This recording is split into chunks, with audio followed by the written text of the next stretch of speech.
But I have been watching a lot of stuff just on YouTube lately, and I just wanted to do a.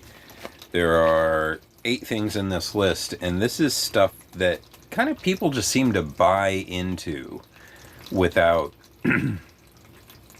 doing a whole lot of research or anything like that. Give me 1 second. I'm just going to go get a drink. All right. So number one, just something or someone people seem to buy into a lot is Elon friggin' Musk. This guy's full of shit. Okay, this guy's not the genius he claims to be. All his companies right now exist through government subsidies. And I've been a Texan pretty much, I was born in Texas. I lived in China for 3 years, and then I've come back to Texas. So I think a lot of Texans are under the impression that, like, he's launching all these rockets and everything with his money, and that is not the case, okay? The dude has gotten over $15 billion in subsidies from the government, and every time you see one of those rockets blow up, that's our freaking money, okay? Not to mention, the dude can't even get to the moon, you know? If I were NASA right now, I would be upset that I got into bed with this dude because, I feel like if they were working on their own, they would be there next year like they want. We were supposed to be on Mars like 4 or 5 years ago now. I haven't even heard talk about going to the moon from anyone but NASA, okay? All Elon Musk has done is take William Shatner's ass up there, as far as I can tell. And the dude was like, it's black. And it made me think of death, and I wish I hadn't done it. So I don't know that it's a thing I would want to do. the dude, if the dude's good at anything, he's good at being a serial entrepreneur and then kind of just letting the company die. Right now, he's asking Tesla for that $56 billion payout, and they said no, and then a federal judge said no, and now he's asking the taxpayers again, and they're like, dude, the stock is plummeting. You've laid off, thousands of workers. You were supposed to get that payout by bringing the company up, not diving it into the ground. Just, this guy's a fucking con artist, okay? I don't know when he's going to get shut down, but it'll probably happen at some point. Already a lot less people are buying into this dude.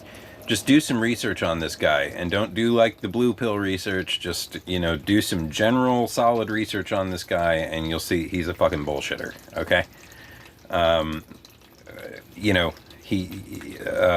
All his companies are currently around thanks to government subsidies. They're all in pretty deep. The Boring Company is a freaking loss. The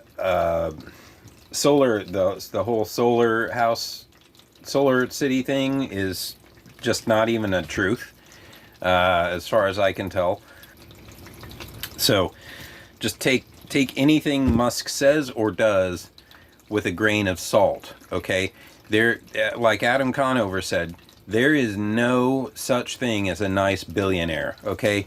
Don't buy into that horseshit. Don't buy into the Patagonia guy. You don't make billions of dollars by accident and then act like you hate money, okay? Elon Musk does not hate money. He loves money, okay?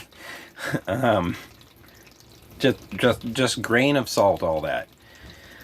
Number two, this can kind of go in with that wealth concentration. There seems to be this idea in this country, at least since the 60s, that, one person should be allowed to hold on to billions of dollars or whatever. And I'm sorry, this is not conducive to a well-functioning and society. And they didn't think that in the 60s. If you were just an individual or a couple without children and anything over $500,000 in the 60s, you would have paid 92% on. and then you would have paid a different threshold for the monies under that.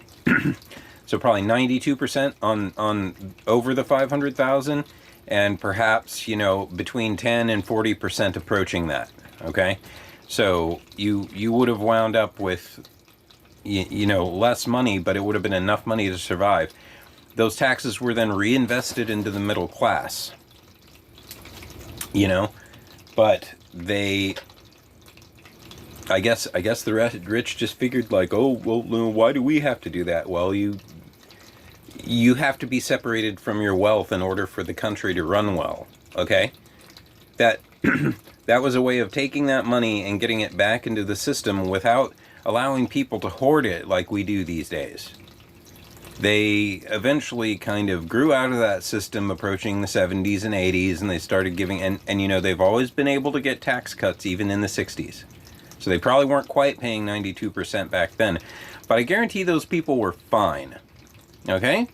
Watch an episode of The Twilight Zone, and you'll see that a lot of people in that show were shown as being pretty affluent. Okay? And a lot of those people would have been paying 92% on their taxes. Okay? If you don't believe me, watch an episode of The Twilight Zone called Man in the Bottle. I believe it's a season 2 episode, and they talk about this tax situation pretty openly, and how it works. So there was a time in this country where the rich would have been expected to reinvest in the middle class, and I think they should start doing that again, in one way or another. We're at a point in this country where something needs to change. We either need to quit paying for some things, or all the money being hoarded by these huge corporations needs to go back into the system. You know, there's probably, if you put all the corporations in the world together that are hoarding large amounts of money, I wouldn't be surprised if it's in the trillions, okay? If those trillions of dollars were reinvested back into the system, you know, there used to be this sense of fiscal responsibility, and stuff, and it just seems to have disappeared. The other thing about, you know, letting someone like Musk, for example, hold $200 billion worth of value is that dude basically controls politics. Okay? He has a lot of money. He can influence the elections. He can influence who gets put in office. One of the reasons he's gotten these contracts is because he put a friend in NASA, and then that same guy went into the government contract distribution position, whatever it's called, in the Trump campaign. So the only reason SpaceX has gotten all these contracts is because he planted a guy. Okay? You know, you can't have that much power. Just one individual cannot have that much power, and money, huge amounts of money allow that. Moving on. AI is just not that good. Watch Adam Conover's video on AI is BS. I think he explains it pretty well. We come back to Tesla, like the things, you know, Elon Musk has been promising self-drive for like 10 years, and he can't make it happen. Okay? Because AI is just not good. It's just not good. You look at all the listed issues with ChatGPT, look at all the issues with Bing, you know, do some research on this stuff. AI is bullshit, and AI is not ever going to be as good as the human mind. The human mind is very good at taking in data that we've never dealt with before and analyzing that and figuring out what to do with it. Artificial intelligence just doesn't have that je ne sais quoi about its mind. You know, I enjoy chatting with ChatGPT and stuff like that. I think it's very interesting. And there are a lot of things with AI that don't make sense to me either. Because, you know, some people write books and sometimes they got to put like a rough scene in it to get the story across or whatever. Well, you know, ChatGPT starts telling me that conversations have to be respectful, and I cannot get out of it, like, to who? Who does this need to be respectful for? You? Because you keep going on about not having feelings, and I am talking to an AI in order to not, you know, offend a real person, okay? So it's just silly, and then it won't be able to really answer that question. It'll just keep going around in a circle no matter how you ask it. Currently, AI is bullshit. They're trying to just stuff it in everything, and that's just not conducive to what we've seen. I don't think AI is ever going to be like that. And I can tell you, in the retail industry, we tried some AI. At one of the retail stores I walked at, we had an inventory bot. And that inventory bot would, go through the aisles, and it would scan the shelves, right? For outs and things like that. Well, the problem is not all the product on the shelf is oriented the same way and everything like that, and there were just too many dead products that it couldn't scan properly, and somebody else had to go back and redo it. So if you're having to work twice, what good is the AI doing you? Are robots ever going to be stocking the shelves at Walmart or Albertsons or Kroger? I don't think so. I don't, not really. They're going to try and find a way to have as little humans doing it as possible. There might be some type of AI assist or something like that, but the complex stuff that is out in the world right now, AI just doesn't seem to be able to handle. It's not a good medium. It can barely handle a conversation. The evidence shows that it sucks. One moment. Number 4, there's this idea that cars are like really popular vehicles all over the world, and sure, there are cars all over the world now, but not in the number there are motorcycles. I looked yesterday, and by my math, Honda has sold between 120 million and 130 million. Yes, 130 million units of the Honda Cub. So just counting the Honda Cub, all the sales of the Honda Cub currently, that has outsold pretty, like, the F-150, for example, since it was introduced in 1948, has sold more than 40 million units. Okay?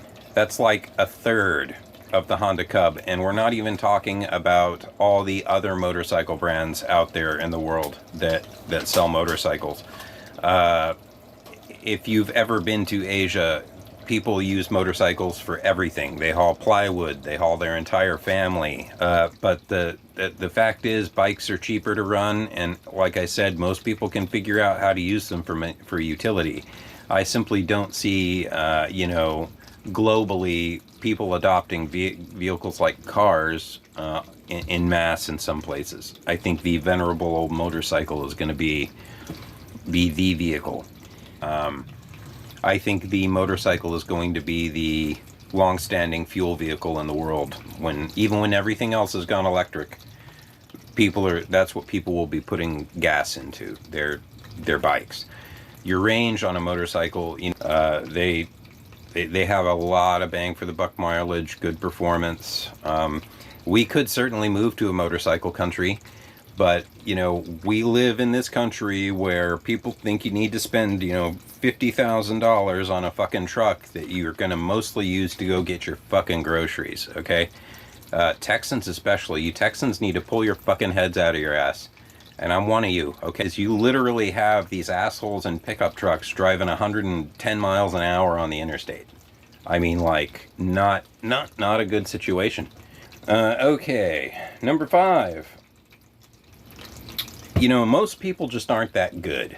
I'm not trying to say that people are bad, necessarily, but most people just aren't that good. The idea that people in the future are going to be joining Starfleet on a volunteer basis is complete bullshit, okay? Nobody joins Starfleet for free. People join Starfleet because you get a lot of benefits. Okay? Most people are selfish, or selfish individuals, okay? I know that sounds rough, but, like, you have to look out for yourself, and most people are kind of like that. Some to more of a degree than others. But that is the way most people are. Most people are out there to preserve the self, and you cannot listen to what they say. You need to look at people's actions, okay? There are benefits to, even under a participatory credit system, to putting more into it. And I think a participatory economic system is a good idea. You know, the more you put into a thing, the more you get out of it, but you're not going to get nothing out of it. Number 6, there seems to be this idea that overprinting money is what tends to cause inflation, and that can do so. The thing that really affects inflation apparently is what banks loan based on what people have or what they're going to get back. So, like in 2008, when banks were just giving loans to whoever for nothing, that is inflationatory. When Trump gave away a bunch of stimulus, which I agree was probably necessary at the time, but when he gave away all that stimulus, we all knew inflation was coming. Even though, you know, a lot of younger people I talked to were like, oh, they're saying that's not going to happen. Well, here we are. Okay. Here we are. Gas is $3.40 a gallon. You know, nobody can find jobs. Yeah, we're there. It took a minute to catch up, but we're there. And I don't know that you can blame the current camp for that. You also have to keep in mind that, like, whoever's in office, just pay attention to that. The country's not going to run that differently. You know, Trump and Biden haven't really run immigration differently, and stuff like that. There's this perception that they have, but nothing's really changed there. Okay, and if he gets back in office, nothing's gonna change. At this point, it's going to be important to decide, like, where we're going to go from here. Capitalism seems to have swallowed its head, and a few of the other issues I've talked about, like Elon Musk holding a lot of our government money, the overloaning, the investment in AI that isn't panning out, you know, through all this, it's just gotten out of hand. And it's either going to have to be like Americans are going to like get a basic living, or, you know, they need to generate jobs for us or something. I don't think it'd be a bad idea to give people free housing. I think that's a great idea, because, you know, then ultimately you don't have to worry, right, about homelessness as much and things like that. But you are going to have to get those people to do something. And if you're in, like, say, free housing, like camp, let's say, probably what they'd do is they'd just round you guys up every morning and take you out to do work. And I think that's fair. Okay, you guys can clean up the highway, you guys can, you know, do other stuff until you find something that would allow you to participate more in society and cover your living, right? Socialism isn't exactly free, and that will be something we talk about here in a moment. So number 7, we have kind of a social terminal velocity that we haven't kind of gotten to where we are as a culture right now yet. Like, we're still trying to figure things out. There's a lot of LGBTQ issues and, you know, all kinds of shit going on that just is clouding our judgment and distracting us from the real thing. And I feel like we need to pull back a little bit. Not back to the Stone Ages, but like we need to just take a step back here, evaluate what the issues are, and work on them as a society, not as one rich guy or two rich guys trying to tell us what to do. And I really feel like if they managed the wealth concentration more and managed, like, government subsidy abuse more, we would be in a better spot. But there's this idea that, like, they're trying to make it so we're dependent on them and, like, we have to stay home and everything. And this is what all those right-wing nutbags will tell you. And I just really feel like we need to step out of all these camps and all these party systems, and we need to look at what's happening as a society, not as Democrats and Republicans. And, you know, you rich people out there need to get it in your head that some of you are just fucking lucky, okay? And once you get lucky once, that gives you money and foundation to be lucky again. And a lot of you were born on third base, okay? Not necessarily everyone can do what you do, all right? Yeah, there's you know, a reason that not everyone can be a billionaire, okay? But no one should be. Again, no one should control that amount of power. Socialism. We've talked about that a little bit. If you think socialism is 100% bad, that is just a falsehood. The right-wing religious camp especially will try and convince you that, like, you know, every country that's gone social, like, it's been downhill, and that's not true. Scandinavia is a very kind of semi-socialized nation. They're doing very well, okay? They are above us on education, life-to-work balance, all right? Yeah, the French might get taxed like 60-something%, but they get a lot of value for their taxes, okay? You know, and over in Europe, people don't become a doctor to make millions of dollars like people do here. You know, in other parts of the world, doctors make like $50,000, $60,000, $70,000 a year. And they drive a nice car and, like, they have a pretty good life, okay? They have done a lot of evidence to show that anything over $75,000 a year is just gravy, kind of. The person living in a house in the suburbs that has a good life and does well for themselves is just as happy or happier as a billionaire, okay? For the most part. Anyway, this is Going Monroe, and let me know what you think in the comments. I just kind of came up with this stuff. Have a good night. Signing out.